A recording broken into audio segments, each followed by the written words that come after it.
Well, average weekly earnings is close to $80,000 a year now, and in 2016-17 that'll probably be enough to put you in the second highest tax bracket if nothing is done to change those brackets. Right. But you need considerably more than that to qualify for a mortgage that allowed you to buy the median priced house in Sydney with a 20% deposit, and that's the conventionally used definition of housing affordability.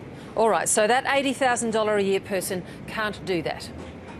No, and even if that person were a man and he had a spouse or partner who was earning average female weekly earnings, they, between them, would still be struggling to qualify for a mortgage to buy the average house price. I think the Treasurer was in effect admitting that you need to be earning considerably more than average weekly earnings in Sydney or Melbourne in order to be able to buy the median priced house these days. Can we take it out of Sydney then and take it to Melbourne? What would you need to earn then in order to achieve the median house price in Melbourne?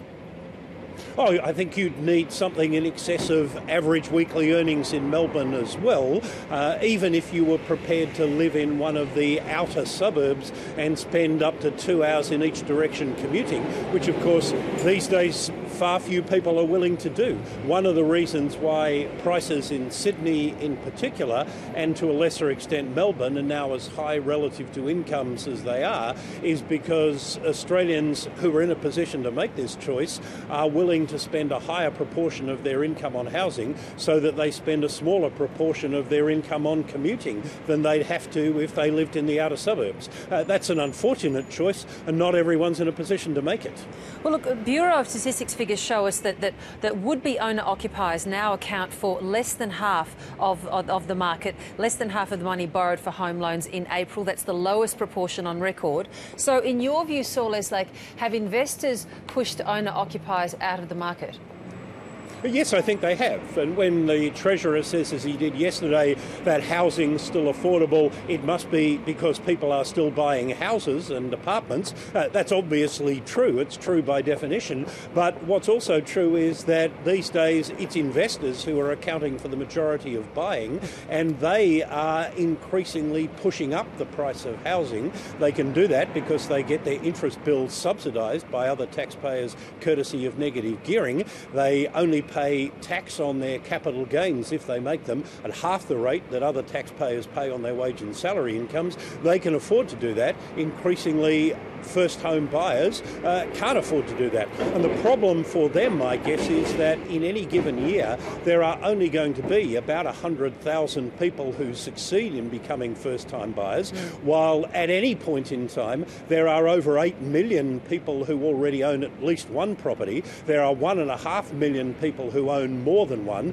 and their votes count for more with parties of both political persuasions than those who are struggling to buy their first home. That's why nothing changes. So if the Treasury Secretary is right and there is a bubble in Sydney and possibly also in parts of Melbourne, maybe even elsewhere, how do you let the air out of that bubble? And do you agree with the Greens' proposal, which is to deny negative gearing tax deductions to new investors, leave it in place for those who have already, got their negative gearing situation set up, but stop it from here on in? Would that help? Yes, it would, and that's something I've suggested myself, so I applaud the Greens for taking up that suggestion. I'm not sure that I would spend all of the revenue that would raise in the way that the Greens are suggesting. I'd rather it be applied to reducing the budget deficit or as part of a broader package of tax reform. And just to jump in there, Saul, that would actually give you about $4 billion worth of savings, as I understand. That's what the Parliamentary Budget Office has suggested, and I think their conclusions are probably right. It would be a useful contribution to funding a broader package of worthwhile tax reform, and as the Greens suggest, and I agree, it would also take some of the heat out of the housing market. I mean, what we don't want to see, of course, is falls in house prices of the sort that occurred in the United States, Ireland and Spain before, during and after the financial crisis. I mean, you could say if you wanted to argue that America has solved the housing affordability problem that they had leading up to 2007, but the way they solved it is not a way that anyone else would sensibly want to emulate. The problem is, of course, that the further house prices keep escalating from their present inflated levels, especially now that we're beginning to see some significant amounts of new supply coming on, with over 200,000 dwellings likely to be commenced and completed this year. If we get a combination of rapidly rising prices and rapidly increasing supply, then our market will be more vulnerable to price declines when interest rates eventually rise than it has been probably since the late 1980s. And just finally this morning then, and quickly, Saul Eslake, in your estimation and looking at the entire issue, were those comments from Treasurer Joe Hockey out of touch? Oh, that's a political judgment which I don't want to make. The observation I would make is that it is increasingly difficult for first homeowners of modest to average means to become home buyers as they would wish to do, and I think that's a pity. That's why I say that rising house prices aren't doing any economic good anymore, and they're potentially doing some social harm.